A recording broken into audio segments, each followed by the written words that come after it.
देश के 4 अहम राज्यों में विधानसभा चुनाव करीब हैं। कांग्रेस कम से कम 2 राज्यों केरल और असम में सरकार बनाने की उम्मीद लगाए है, लेकिन दोनों ही राज्यों में कांग्रेस की चुनौतियां कम होने का नाम नहीं ले रही।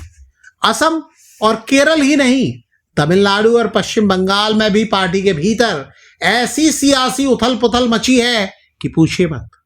ये दावा किया जा रहा है कि चुनाव के ठीक पहले जो हो रहा है उससे आला कमान की परेशानी बढ़ती जा रही है। कई इस्तीफों का दौर जारी है तो कहीं गठबंधन सहयोगियों के साथ पावर शेयरिंग को लेकर दिक्कतें ही दिक्कतें दिख रही हैं। सबसे पहले बात असम की, जहां कांग्रेस को बड़ा झटका लगा है। असम कांग्रेस के कद्दावर नेता और पूर्व अध्यक्ष भूपेन कुमार बोरा ने भारतीय जनता पार्टी का दामन थामने का फैसला कर लिया है। हफ्तों तक चले सस्पेंस के बाद अब यह साफ हो गया है कि 22 फरवरी को बोरा आधिकारिक तौर पर बीजेपी की सदस्यता ले लेंगे। वो कांग्रेस पहले ही छोड़ चुके हैं और उन्हें मनाने की कोशिश जारी थी, लेकिन बोरा को बीजेपी का प्रस्ताव ज्यादा रास आया। इसे असम के सीएम हेमंत बिस्वा शर्मा की जीत बताया जा रहा है।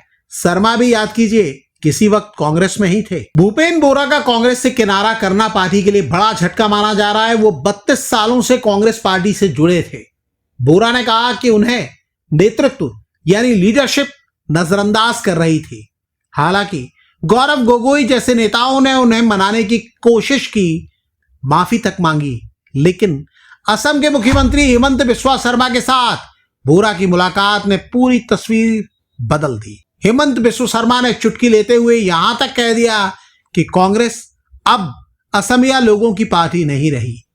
असम में कांग्रेस की मुसीबतें सिर्फ इतनी नहीं हैं, बल्कि 3 बार के विधायक अब्दुल रशीद मंडल ने भी कांग्रेस का साथ छोड़कर राय जोर दल का हाथ थाम लिया है। चुनाव से ठीक पहले सीनियर नेताओं का इस तरह पार्टी छोड़कर जाना कांग्रेस की चुनावी संभावनाओं को कमजोर कर रहा है। कांग्रेस, खासकर राहुल गांधी, असम को लेकर बहुत आश्वस्त थे। वो अरसे से दावा कर रहे थे कि राज्य में कांग्रेस की सरकार बनेगी और मौजूदा सीएम हेमंत बिस्वा शर्मा जेल जाएंगे, लेकिन चुनाव के पहले ही जिस तरह एक एक करके कद्दावर नेता पार्टी छोड़ रहे हैं, कांग्रेस की असम में राह आसान नहीं दिखती है। अब दक्षिण भारत के राज्यों में कांग्रेस की स्थिति पर नजर डाल लीजिए। तमिलनाडु में डीएमके और कांग्रेस का गठबंधन फिलहाल नाजुक मोड़ पर है। यह मामला पावर शेयरिंग यानी सत्ता में हिस्सेदारी को लेकर फंसा है। कांग्रेस के नेता खुलेआम सत्ताधारी डीएमके से भिड़ रहे हैं और कुछ नेता तो एक्टर से नेता बने विजय की पार्टी टीवीके के साथ जाने तक की पैरवी कर रहे हैं। कांग्रेस सांसद मणिकम टैगोर की चेतावनी और मुख्यमंत्री एमके स्टालिन का पावर शेयरिंग से इनकार बताता है कि गठबंधन में सब कुछ ठीक ठाक नहीं है। पड़ोसी राज्य केरल में भी कांग्रेस की राह आसान नहीं दिखती है। यहां कांग्रेस के वरिष्ठ नेता मणिशंकर अय्यर के एक बयान ने कांग्रेस पार्टी को बैकफुट पर धकेल दिया है। अय्यर ने दावा किया है कि लेफ्ट नेता पिनराई विजयन ही मुख्यमंत्री बने रहेंगे, यानी चुनाव के बाद भी उनकी ही जीत होगी और उनकी सरकार को कोई खतरा नहीं दिखता है। एक तरफ कांग्रेस केरल की सत्ता में वापसी का सपना देख रही है, वहीं दूसरी तरफ उनके अपने ही नेता विपक्षी सीएम की जीत की भविष्यवाणी कर रहे हैं। हालांकि कांग्रेस के नेता पवन खेड़ा ने स्पष्ट किया है कि अय्यर का बयान उनकी निजी राय है और उनका पार्टी से फिलहाल कोई आधिकारिक संबंध नहीं है।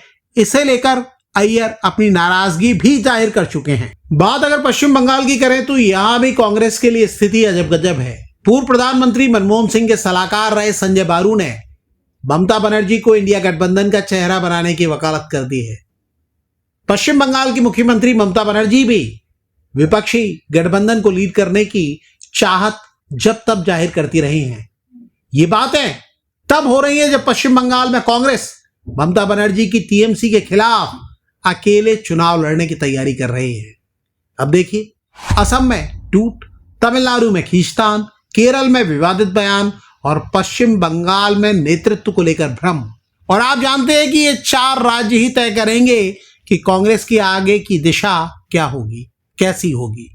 सवाल यह है कि क्या मल्लिकार्जुन खड़गे, जो कांग्रेस के अध्यक्ष हैं, और राहुल गांधी, जिन्हें कई लोग सुपर अध्यक्ष कहते हैं, चुनाव से पहले इस सियासी उथल पुथल को सही दिशा दिखा पाएंगे या फिर अपनों की बगावत और भ्रम पार्टी को भारी पड़ेगा।